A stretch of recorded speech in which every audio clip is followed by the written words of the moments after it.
Respondendo então a pergunta do nosso aluno, o mandato na OAB é de 3 anos. E você pode me perguntar, é permitida a reeleição? Não há proibição de reeleição. Portanto, a reeleição é absolutamente permitida, sem limites. Não há limite de reeleição. A reeleição, portanto, fica liberada nos órgãos da OAB. O que vale a pena você observar é que depois de eleitos, e você já notou a data da eleição, depois de eleitos, eles tomam posse em datas diferentes. Isso é alvo de uma questão da OAB. O Conselho Seccional, a subseção e a Caixa de Assistência dos Advogados, todos os membros desses órgãos tomarão posse no dia 1 de janeiro. Anote, Conselho Seccional, subseção e Caixa de Assistência dos Advogados. Os membros desses órgãos tomarão posse no primeiro dia do ano, dia 1 de janeiro. Professor, mas dia 1º de janeiro não é festa de Réveillon? Alguém vai tomar posse? Sim, é a data da posse oficial. No dia 1º de fevereiro, os membros do Conselho Federal tomam posse. O Conselho Federal não toma posse na mesma data do Conselho Seccional. O Seccional, a Sub e a Caixa, 1 de janeiro. O Conselho Federal, 1 de fevereiro. Quer uma dica para não esquecer? F de fevereiro, F de federal. É a data que o Conselho Federal toma posse. O restante, tudo em janeiro, no primeiro dia do ano. Ok? Vamos à próxima questão? Para se candidatar a algum cargo da OAB, é preciso ter tempo mínimo para inscrição? Legal. A pergunta dele é, para se candidatar a algum cargo, eu tenho que ter um tempo mínimo de inscrito? Vamos imaginar você que está acompanhando conosco o programa Prova Final e que vai prestar a próxima prova da OAB. Você vai passar na primeira fase, vai passar na segunda fase, cumprir o requisito da aprovação no exame de ordem e aí vai se inscrever nos quadros da OAB. Parabéns, já é advogado. A pergunta dele é, tem que ter tempo mínimo para se candidatar a algum cargo na OAB?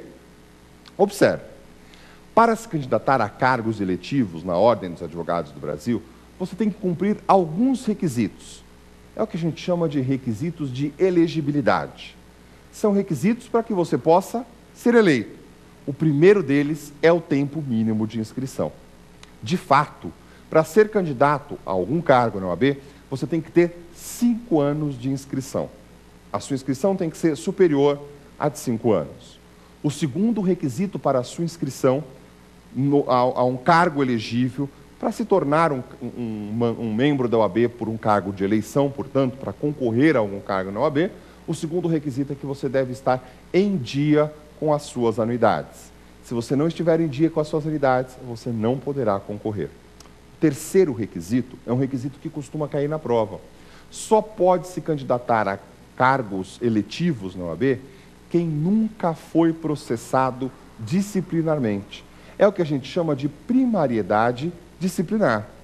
Se você sofreu um processo disciplinar na OAB e foi punido com esse processo, você não poderá se inscrever nos quadros da OAB para se candidatar a algum cargo eletivo.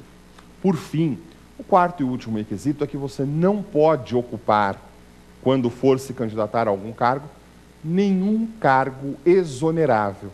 Se você ocupa um cargo que pode ser exonerado a qualquer momento, você não está apto para se candidatar a cargos na OAB.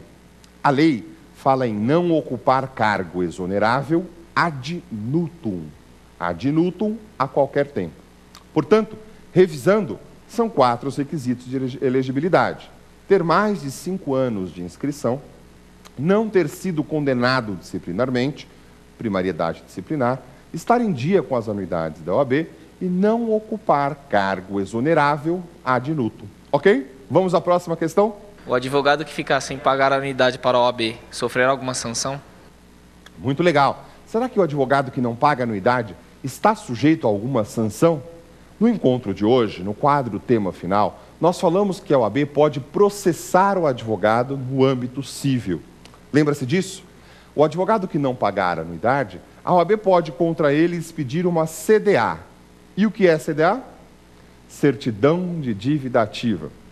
E com essa certidão de dívida ativa, a OAB vai executá-lo, vai ajuizar uma ação de execução contra esse advogado. A pergunta do nosso aluno é, e alguma sanção disciplinar? E alguma pena disciplinar? Será que o advogado está sujeito a alguma pena?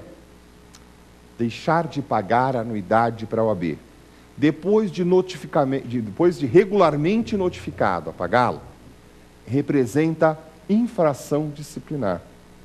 Se a OAB te notificar a pagar as anuidades atrasadas e você ficar inerte, se você não pagar, você está sujeito a um processo disciplinar. Você pode me perguntar, e qual é a pena? A pena é a pena de suspensão. O artigo 34, inciso 23 do Estatuto da Advocacia, impõe que deixar de pagar a anuidade depois de notificado a pagá-la representa infração disciplinar. Artigo 34, inciso 23. E a infração prevista no artigo 34, inciso 23, é punida com suspensão. O advogado fica suspenso das atividades da advocacia. E durante o prazo da suspensão, não pode advogar, mas continua tendo o dever de pagar as anuidades. É isso mesmo, a pena é rigorosa. Proíbe o advogado de exercer sua atividade, mas impõe que ele continue pagando a anuidade daquele período. Agora, o prazo dessa suspensão é um prazo diferenciado, é uma exceção, portanto, pode ser uma questão da sua prova. Pela falta de pagamento de anuidade à OAB, o advogado está sujeito à pena de suspensão, cujo prazo pode variar de 30 dias até o efetivo pagamento, com juros e correção monetária. Se não pagar, enquanto não quitar o débito junto à OAB, o advogado ficará proibido de exercer a advocacia. E os atos que ele praticar depois da suspensão serão declarados atos nulos. Isso é muito importante. O advogado suspenso não pode advogar. E se exercer a advocacia, o ato é nulo.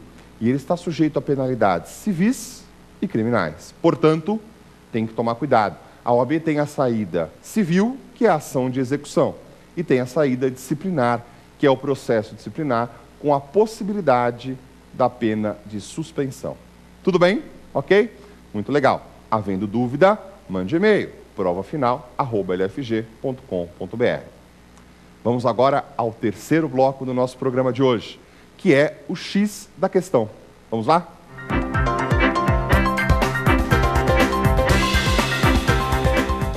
Muito bem, agora o X da questão. Nós vamos analisar com você duas questões que já caíram na prova da Ordem dos Advogados do Brasil e vamos verificar qual a alternativa correta. Esse quadro tem o objetivo de te auxiliar na interpretação da questão. Muitas vezes a resposta correta está lá, piscando para você, mas o examinador tem uma tendência de te induzir ao erro. Cada vez que você erra a questão, ele acerta uma. Então nós vamos encarar essa briga. Nós vamos acertar as questões da prova da Ordem dos Advogados do Brasil. Vamos para a primeira questão? Vamos lá. A primeira questão é uma questão da OAB-CESP, de 2007.3. A prova da CESP-OAB são 3 provas anuais e essa foi a terceira prova de 2007. Em relação à organização da Ordem dos Advogados do Brasil, OAB, assinale a opção correta. A primeira alternativa diz: somente é possível a criação de caixa de assistência dos advogados quando a seccional contar com mais de 1.500 inscritos. Olha só é possível criar CAA quando a seccional contar com mais de 1.500 inscritos. Essa opção está correta. Esse é o X da questão.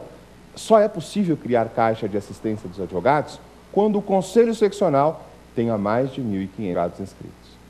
Professor, eu fico inseguro quando tem uma questão dessa, porque toda vez que eu identifico logo a primeira questão como correta, eu já tenho um pouco de medo de partir para as próximas. Agora você já vai para B, para C e para D, sabendo que você já acertou uma questão correta, você já identificou a correta.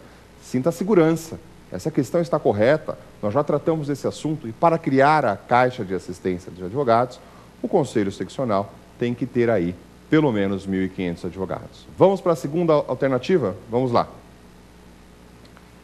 A OAB está ligada ao Ministério da Justiça para fins de dotação orçamentária. Muito fácil. Não é verdade isso. A OAB não tem nenhum vínculo hierárquico nem funcional com nenhum órgão da administração pública. Essa questão está errada.